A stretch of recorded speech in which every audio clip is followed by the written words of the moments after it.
One-sided limits, okay? I want to give you some notation here. We've been talking about limits, and we've been talking about as we approach from both sides. Well, now we have what's called a one-sided limit. So this is the notation, the limit as x approaches 2 from the left. If there's a little negative in like the exponent, that means we're only coming from the left side, okay? The limit as x approaches 2 from the right, there's going to be a little plus sign as a superscript. That means we're coming from only the right side.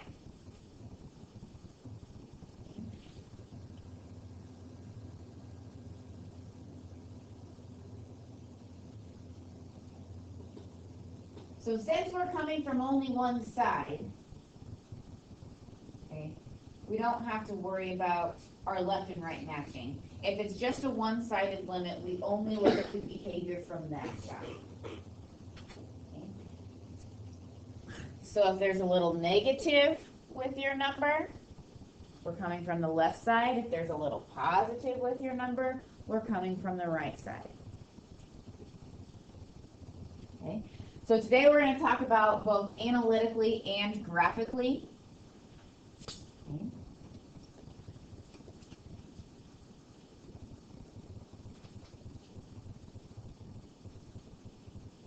If you are given limits analytically, as far as a left-hand limit or a right-hand limit, it is okay to try direct substitution to see what happens, okay? And then go from there. So my first example, the limit as x approaches 1 from which side? Left. The left. Of 4x squared minus 5, okay? Well, we know that 4x squared minus 5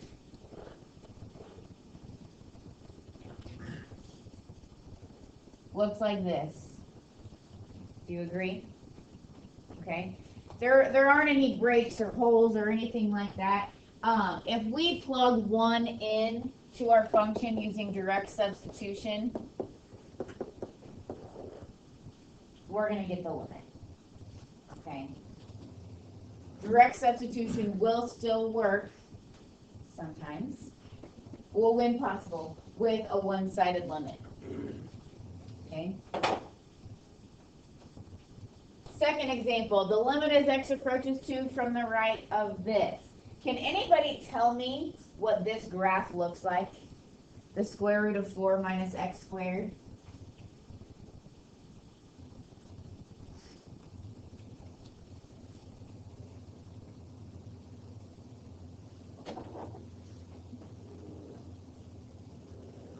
As you go through this class, this will be something that you will be more familiar with. Okay, this is something that will pop up. You have an idea? Doesn't it flip over on the y-axis? Mm-hmm. But it has that x squared, so it's not a shooting star. What this is a semicircle with radius 2.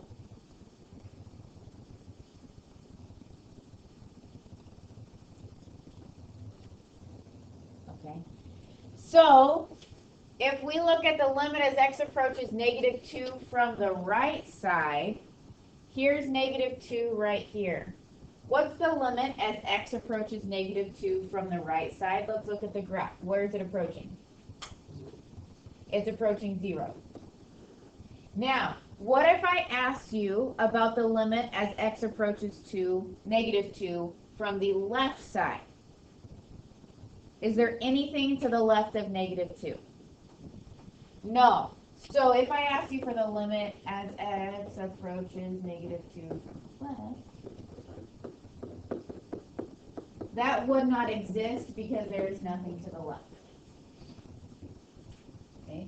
So if it's a function that does not have a domain of all real numbers, we're going to have to be a little bit careful with our direct substitution with one-sided limits. Okay? It's going to be important that we think about graphs for most of these. Okay.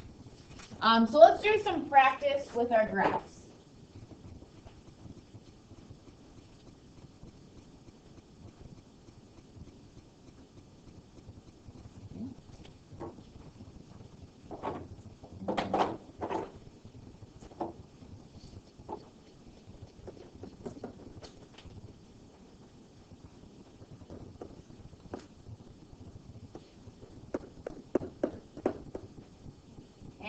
Logan, what's the limit as x approaches 1 from the left?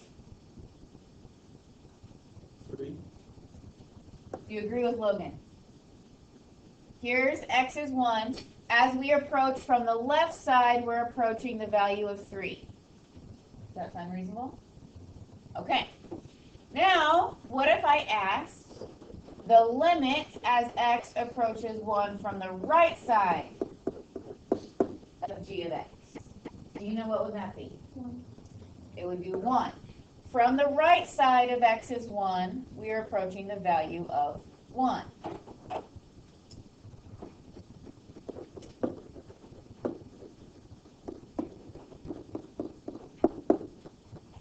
Are these two the same? So what's the limit as x approaches 1? Does not exist. Since the left and right hand limits are not the same, then the limit as x approaches 1 does not exist. Okay? That's something that we've already talked about, but that's something that's going to come in handy here in a little bit. Okay?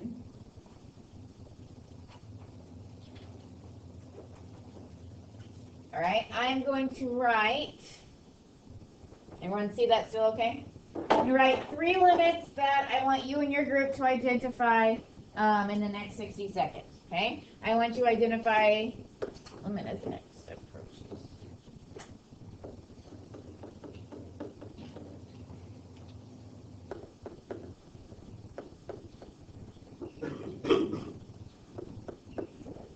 Okay, I'm going to give you 2 limits to identify. There you go. You have 1 minute. Maybe less.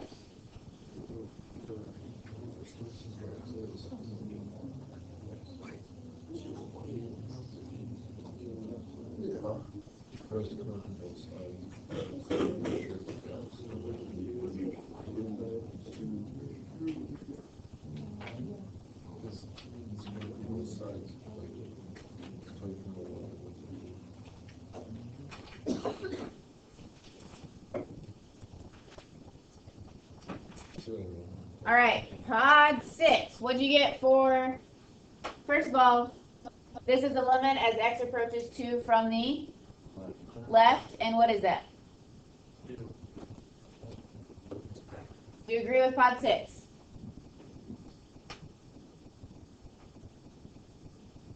Yes. If I asked you for the limit as x approaches 2 from the right, would it be the same? It would be. Okay. The limit as x approaches -3 from the right side. 5.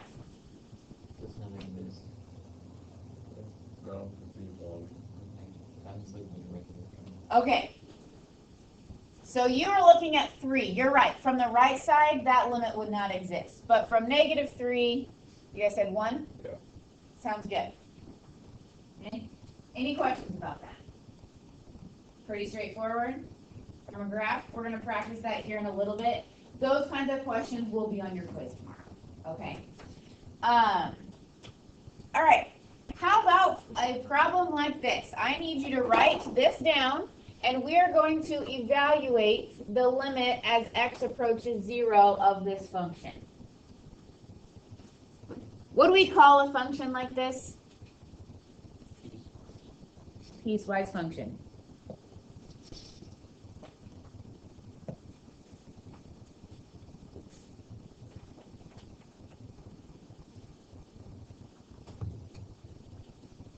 Okay.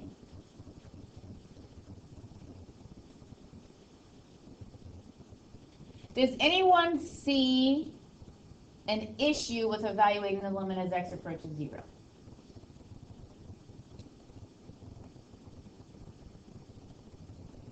Does anyone see an issue with trying to do this?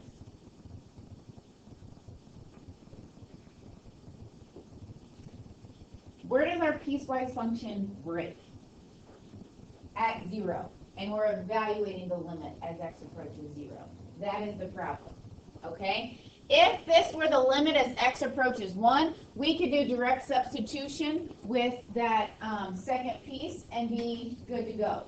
But since we're evaluating the limit where we have a break in the domain, we have to think about left and right hand limits. Okay? Because to the left of 0, we have x plus 1, but to the right of 0, we have x squared plus 1. Okay? So this is what I would want to see on a problem like this. Okay? Let's talk about the limits as x approaches 0 from the left side.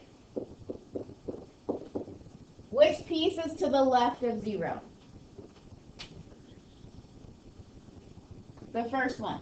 So we're going to plug 0 into the left function to get 1. That is the limit as x approaches 0 from the left. Then let's look at the right-hand limit. The limit as x approaches 0 from the right. Okay, to the right of 0, we're on this function. So we're going to direct substitute into that piece. And it turns out we get 1. Does the right and left hand limit match? Okay. Since these match, then we can conclude that this limit is 1. If these did not match up, then we would have to conclude that the limit doesn't exist.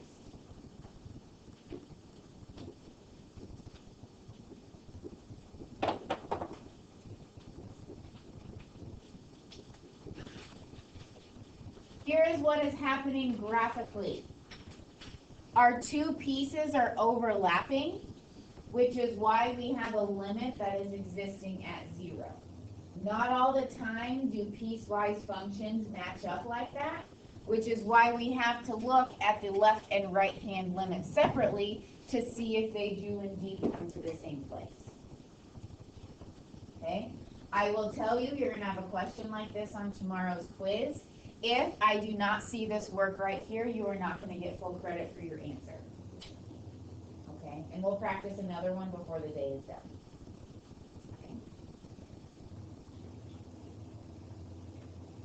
Okay? Quick question. Do you remember how I told you I wanted you to know what that graph looks like? Do you remember that back from first day of limits? Show me with your arms. What does this graph look like?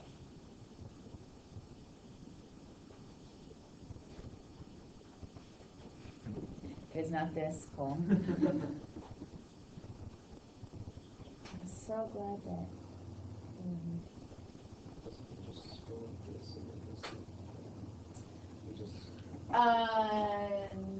No, because this is absolute value of x, this is negative absolute value of x.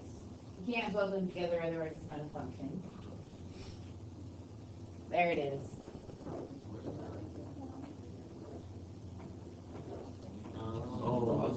I used to do it with your arms. How do you do that with your arms now? Like a, oh. Okay.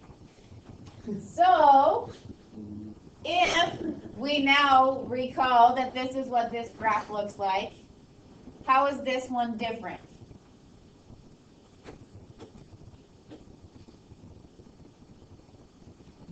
Think about your pre-calculus knowledge. How is this one different?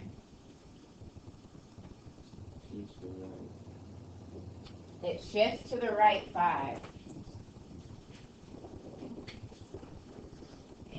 This is the same graph, but since x minus 5 is inside of our function, it's a shift to the right 5. Okay? So, if we think about the limit as x approaches 5, we already know that it doesn't exist, right? We've talked about a problem like this before. Okay? If we consider the limit as x approaches 5 from the right side, or excuse me, the left side. From the left side, what's our limit of 5? From the left side of 5, -1.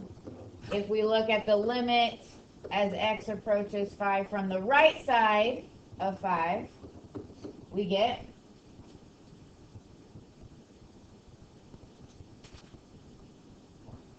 letter 1. Since those are not the same thing, our limit doesn't exist.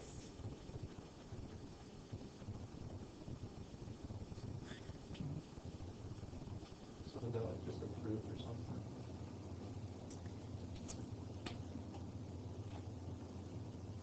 You can say that. Yeah. This would be a graph. Hold on. I don't know what's happening.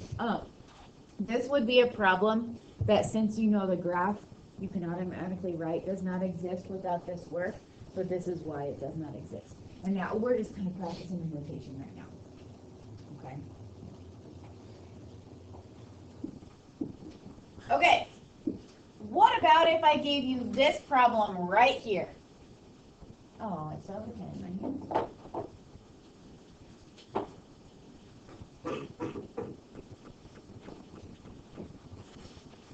If I gave you this problem right here, based on everything that we've learned so far, you and your pod need to talk about how you would do this problem.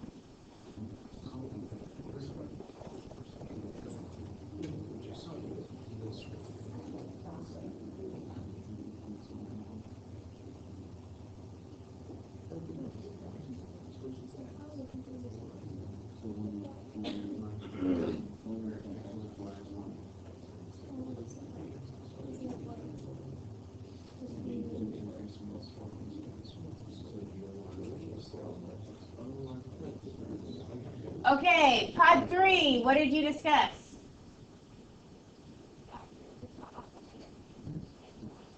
Okay, so before we even think about right-hand limits, left-hand limits, direct substitution, this isn't even a simplified function, is it? Pod 3 said, hey, let's factor the top. And then what happens?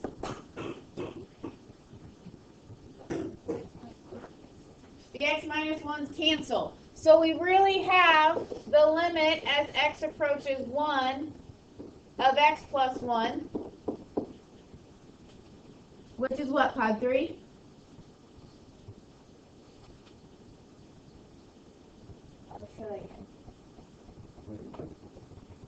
Now that we've crossed that out, we reduce it to x plus 1. Can we do this limit right now? And what would it be? Very nice. Okay. I wanted to do this problem so you didn't forget all the work that we've done so far. Okay. Really, the only time you need to worry about a left and right hand limit is when we have some sort of break in the graph. Okay. Piecewise functions especially. Okay. Tomorrow you're going to have to kind of recognize when you need to do something like this, when you need to look at a right and left hand limit. If you have a piecewise function, you have to look at a left and right hand limit. So I'm going to give you a couple minutes to practice this problem. I want the limit as x approaches 1 of f of x. The only time you need to worry about left and right hand limits is when you're looking at the limit as x approaches which value?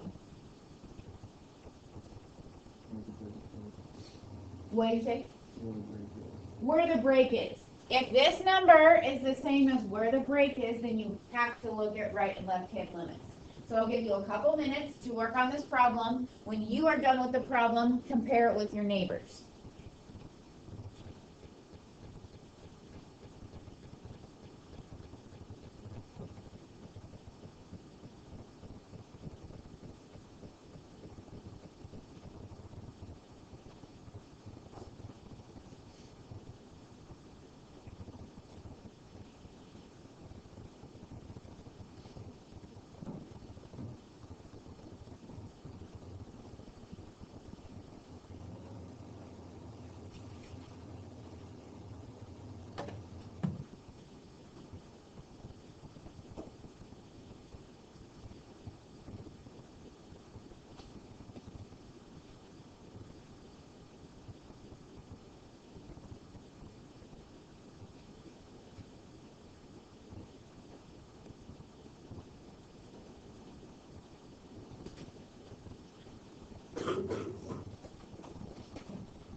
Okay, are you comparing your answer? I hear some whispers, but it's okay to talk a little louder than whisper. As a pod, I want you to agree on an answer.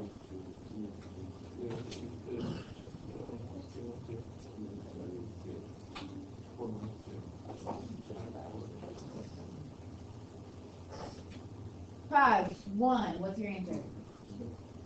Pod 2, do you agree? Pod 3, Pod 4, Pod 5, Pod 6. Do you agree with their answer? Do you know what their answer was? It was 2. Okay. This is what your work should look like.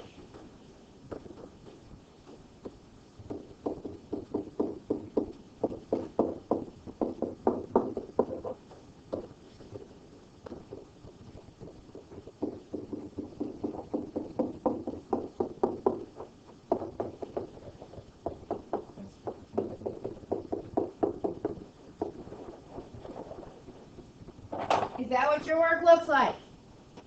Josie. On the quiz, do we have to show our work, like plugging them into those? Are you guys? I would. So this is why I want to see your work. I want to make sure that for your left-hand limit, you plugged 1 into x cubed plus 1, and for your right-hand limit, you plugged 1 into x plus 1. So this is bare minimum of what I would want to see, which really I don't know how you can get any more work than that. But I do need to see everything up here. Okay? I want to make sure you plugged it into the correct piece. Okay, that is a great question. Thank you for asking that. Okay, so we have like 15 minutes left in class. These are the problems that I want you to look at tonight. Really, I mean, I say have them done Thursday, but you're going to want to practice at least some of them tonight before the quiz. Okay. What I'm going to have you do